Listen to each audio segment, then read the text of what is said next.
Dans cette vidéo, nous allons corriger l'exercice 19 du chapitre 17. Donc nous allons voir un exemple d'endomorphisme de Rn crochet X. Et nous allons trouver une base de son noyau et de son image. Et la notion de dimension va un petit peu simplifier les choses grâce au théorème du rang. On sait que la dimension du noyau plus la dimension de l'image, c'est égal à la dimension de l'espace de départ. Ici, c'est n plus 1. Donc on pourra utiliser cette information pour simplifier les calculs. Donc, on a une application θ qui va de Rn de x dans Rn de x et qui a P associe P moins x plus 1 P'. Alors, pour montrer que c'est un endomorphisme, il faut montrer que θ est linéaire et que θ est défini sur Rn crochet x et a valeur dans Rn crochet x. Alors là, classiquement, même si c'est écrit dans l'énoncé, il faut quand même le démontrer. Ce qu'il faut démontrer, c'est que si P est de degré plus petit que n, P moins x plus 1 P' reste de degré plus petit que n. Donc on le fait. Alors on prend P dans Rn crochet x, donc son degré plus petit que n. On sait que le degré de P' est alors plus petit que n-1, puisqu'on a dérivé. Et donc si on multiplie par x plus 1 qui est de degré 1, d'après les règles de calcul sur le degré de x plus 1 P' est plus petit que n. Et donc après, quand on soustrait, on sait que le degré ne peut que diminuer. Donc le degré de θ de P, c'est-à-dire de P moins x plus 1 P', c'est plus petit que le maximum des deux degrés, qui sont tous les deux plus petits que n, donc c'est plus petit que n. Alors après, c'est évidemment encore un polynôme. Donc θ est bien défini sur Rn crochet x et a valeur dans Rn crochet x. Maintenant, on prouve la linéarité. Donc on prend alpha réel et p et q de polynômes.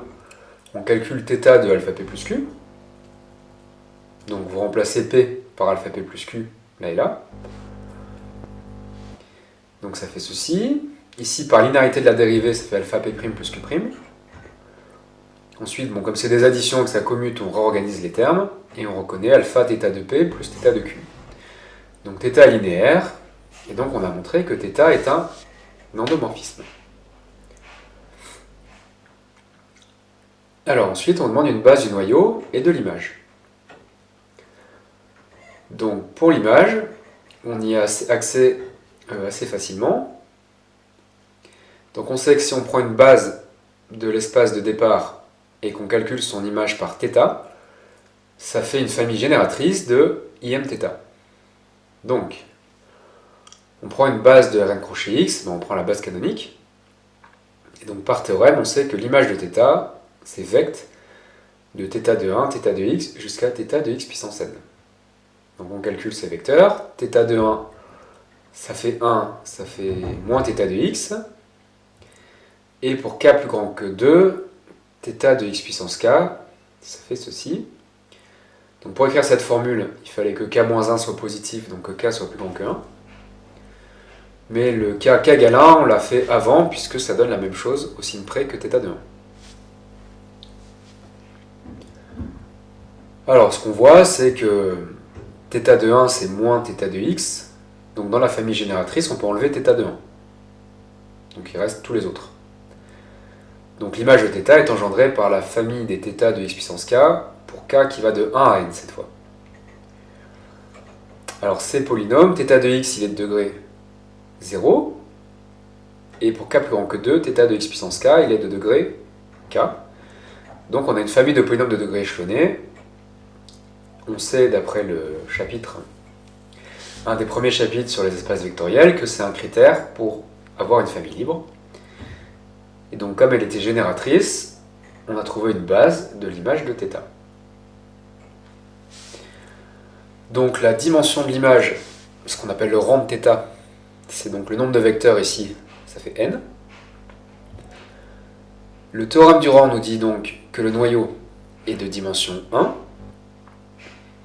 Donc il suffit de trouver, c'est une droite, il suffit de trouver un vecteur non nul qui est sur cette droite.